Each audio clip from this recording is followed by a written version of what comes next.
आप देख रहे हैं सहर न्यूज।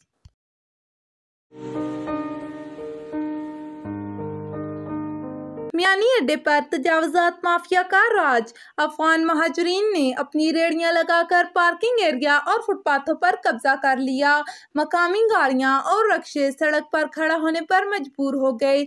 इंतजामिया ने भी पुरस्कार खामोशी इख्तियार कर ली। सड़क से गुजरने वाले लोगों को शदीद मुश्किलात का सामना। आपको बता रहे हैं मियानी अड्डे पर तजावुज़ात माफिया का राज है। अफगान महाजरीन ने अपनी रेहड़ियां लगाकर पार्किंग एरिया और फुटपाथों पर कब्जा कर लिया। मकामी गाड़ियां और रक्शे सड़क पर खड़ा होने पर मजबूर हो गए।